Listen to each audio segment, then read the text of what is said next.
ndax xam naa ne accident yi moom tàmmali na waaye ñu ñaan rek mu yem fi vraiment que ku si nekk dem ci jàmm ñibbi sa kër ci jàmm. Bien sûr. Merci beaucoup ni nga ko waxee doo ci wet benn yoon daa ci ànd ak Ibrahima Diop expert en messagerie informatique la à Paris et puis président du mouvement Jàmmi Sénégal moom lu am solo la ñu ngi lay nuyu Ibrahima di la am mbégte lool di la dalal sur ce plateau.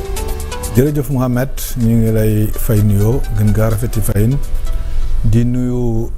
Serigne Codé Ndiaye moom aussi ñu yàgg ko suivre di nit ku baax di kontaan ci invitation bi nga ñu invité tey ci seen show di profité rek di ziar sénégalais yëpp di ziar Cheikh Mountakha Bachir suñu wasila di ko ñaan yàlla yàggal ko fi lool di ko ndokkeel ci bisu 18 safar bi nga xamante ni moom la Serigne Touba woote woon di wax ñu santale ko ci yàlla kii waxoon ni yaa ahlal bahri wa juudil bahri bari saqaaya donc àllarba lañ ko fas yéene ñuy pare ci émission bi rek tegu ci yoonu Touba yi ci kàttanu yàlla di ñaan yàlla def jàmm ci yoon wi defal ko Sénégal yëpp. Merci beaucoup alors dañuy dugg dans le vif du sujet très rapidement mat ak yow ñu ngi ci toujours dynamique gu redressement du plan wala du plan de redressement économique et social entre-temps le premier ministre génn na fi amal tukki bu am solo voyager en Turquie alors on nous informe que xaatim na fa ay accord xamaguñu yan accord la mais comment est-ce que vous analysez cette visite en tout cas du premier ministre à Turquie ak yan jeexital la mën a am pour le Sénégal. waaw visite du premier ministre bi dafa inscrire rek ci nouvelle dynamique économique bi ñu bëgg a lancer mu nekk dynamique économique boo xam ne wekkuñ ko ci laaj yeneen réew ndimbal waaye dem ci réew yooyu pour attirer li ñuy wax investissement direct étranger donc loolu la defi woon Chine loolu la président de la République defi woon États-Unis aussi Turquie aussi nekk partenaire u Sénégal bu am solo ndax gis nañ ne yàgg nañ fi investir que mu nekk ci domaine aéroportuaire que mu doon ci domaine immobilier que domaine éducation aussi enseignement yàgg nañ ci donc mu am 4 accords yoo xam ne xaatim nañ ko am na wàllu finance am na wàllu défense armée am na wàllu éducation aussi enseignement supérieur n'est-ce pas donc mu nekk ci domaine yoo xam ne ñun ci domaine yu ñu intéressé la waaye teewul xam nga ci plan de redressement bi nga junju sànq am na wàll boo xam ne dañu ne dañuy valoriser actif yi état bi am mu nekk wàllu suuf soo xam ne dañuy jéem a attirer ñoo xam ne bu ñu ñëwee dinañ ko mun a exploiter te mu rester ci patrimoine u état donc nekk na loo xam ne mun na intéresser aussi Turquie donc bëri na volet yoo xam ne ci wàllu partenariat économique mun nañu andil lu am solo ndax Turquie nag naam bokkul biir Union européenne mais ci réew yu am doole ci ak dayoo yu am solo am dayoo yu toll noonu ci réew yu nekk Union européenne yu xaw a tolloog dëkk yu mag yi koom-koom ci la bokk et donc ñu jàpp ne bu fa premier ministre demee bokk ci première visite ci zone boobu lu am solo la. C'est important. waaw et puis dina andi ay retombées pour sénégalais yi. xaw ma ndax si sa question bi da nga ciy dëxëñaale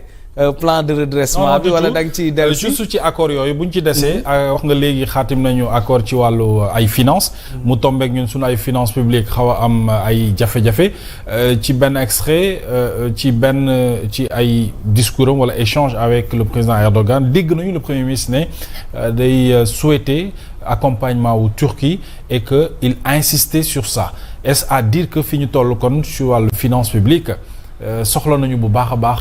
ñu jàppale épaule ñu. waaw xam nga loolu ci axes yi ñu définir la bokk. ci axes yi ñu définir dañoo ne ci plan de redressement bi déjà lu si bëri suñu koom-koom lay jógee donc financement endogène lay doon mobilisation de nos ressources. ci biir mobilisation de nos ressources wax nañu ne aussi dañuy inviter ay partenaires yoo xam ne privé la ñuy nekk mu doon partenariat public privé pour ñu mun a exploiter yenn assets yi nga xam ne moom la état bi am. que mu doon wàllu foncier wala ay infrastructures yoo xam ne état bi moom na ko ba pare te dina xool naka la koy jën a exploiter avec des entreprises privées donc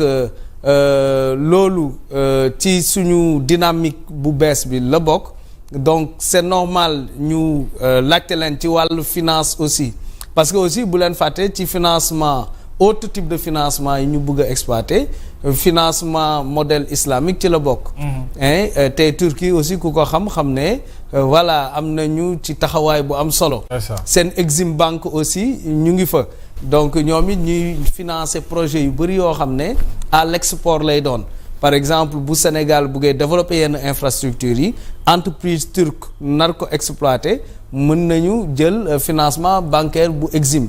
et donc loolu ci ay wàll yu dynamique yu bees yoo xam ne dañ ko bëgg a impulser pour mu remplacer endettement extérieur bi ñu tàmmoon di def bi nga xam ne moo tax suñu bor tollu fenn fu mu toll tax suñu déficit aussi tollu fenn fu mu toll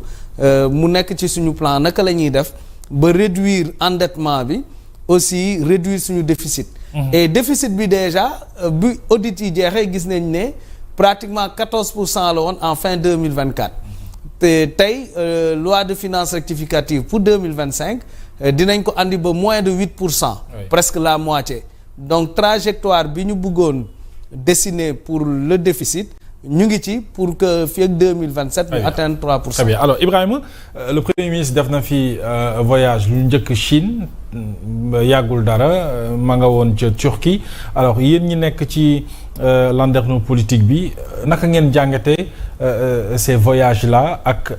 jeexital gi mu mën a am en tout cas ci Sénégal bi nga xam ne ay la yéwén ñu ngi koy wax léegi am na jafe-jafe ci wàllu koom. jërëjëf Mohamed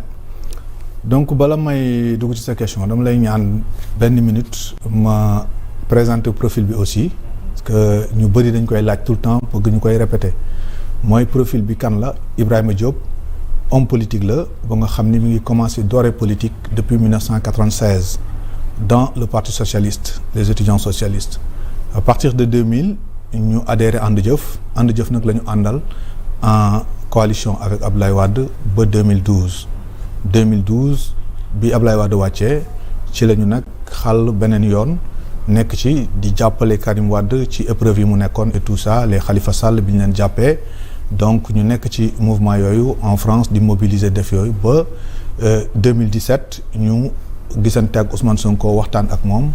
accompagner ko également ci législative 2017 Sonko président 2019 ba 2020 ñu créé suñu parti politique bu tudd mouvement Jàmmi Sénégal il y a 6 mois la ñuy doog a jot récépissé bi donc actuellement nag législative yi passé sax ñoom la ñu jàppale gouvernement bi mais dañu nekk un parti politique d'obédience centriste c'est-à-dire déclaré wuñu une opposition radicale ba nga xam ni ñu daan opposé woo tout le temps de 1960 à maintenant ak ni ñu daan gouverner de 1960 à maintenant ñun dañu ne loolu dañ ci war a def une révolution c'est-à-dire s'opposer de la même manière et gouverner de la même manière contre gouvernement lépp lu mu def bu baaxee bu bonee nga ne baaxul faral gouvernement bu lu mu def bu baaxee bu bonee nga ne baax na ñun politique boobu moom lañ bëgg a faxas tege ko nële donc bu ñu ñëwee nag ci voyage premier ministre après dinaa ñëw ci détail lan moo waraloon ñu jàppale leen ba ci législative yi passé ñu voteel Diomaye président loolu tamit dinaa ci boo ma ko mayee dinaa ci expliquer tuuti maintenant voyage bi nga xam ne def na ko Turquie